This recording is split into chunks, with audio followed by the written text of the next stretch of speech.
Department of Social Welfare and Development Secretary Rex Gatchalian at ang ilang mga local government officials ng City of Zamboanga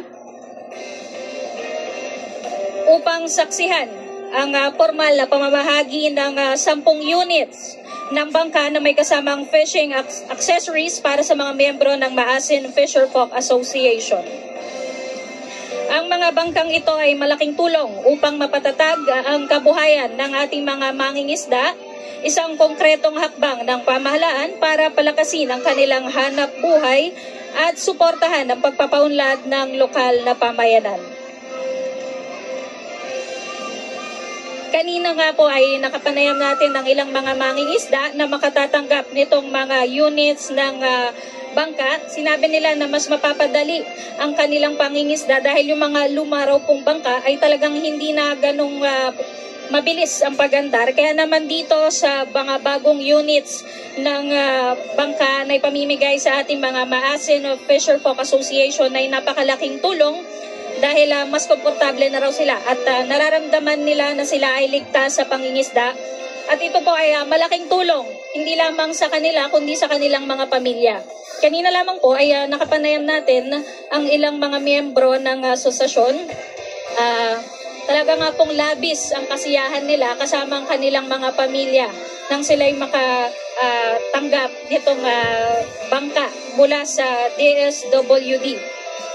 Ito pong mga bangka ay sa ilalim ng pag-abot program sa pamamagitan ng Kalahi Seeds ng Department of Social Welfare and Development.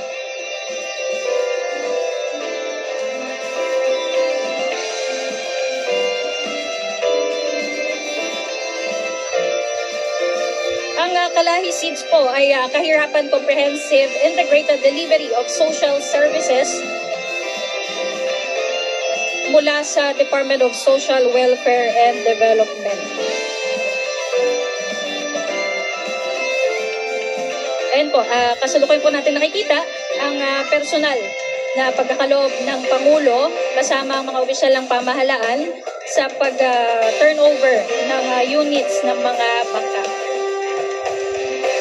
At sinabi nga po kanina sa aming panayam, ang pangunahing paghahanap buhay, pinagkukuhanan ng paghahanap buhay ng ating mangingisda dito sa City of Zamboanga ay itong pangingisda. Kaya naman napakalaking tulong para sa kanila itong mga bagong units ng bangka para sa mga Maasin Fisherfolk Association.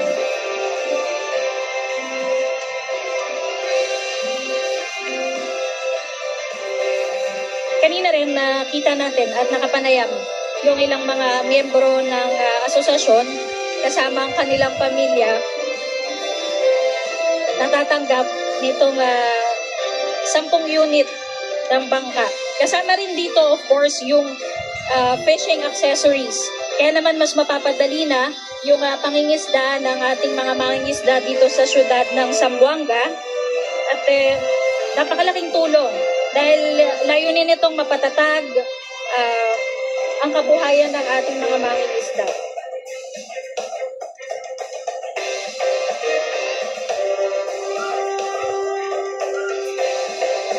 At kanina po bago ang pagdating ng Pangulo, pinasinayaan din po ang 1.40 kilometers Barangay Road sa Araneta Drive, Purok 4 sa ilalim rin po ng pag-abot program ng Department of Social Welfare and Development, isang proyektong natapos sa ilalim ng pag-abot program through Kalahi Seeds. At sa pakikipanayam natin sa ilang mga residente, malaking tulong po yung itong 1.4 kilometer Barangay Road na itinayo dahil mas mapapabilis po ang daan, mas magiging maluwag ang daan para sa mga residente na malapit po dun sa Araneta Drive. Ngayong araw po ay isang whole of government approach na kung saan iba't ibang tulong mula sa pamahalaan ang ating masasaksihan na pangunahan ni Pangulong Ferdinand R. Marcos Jr. Kabilang na dito yung 10 units ng bangka na nakikita natin ngayon.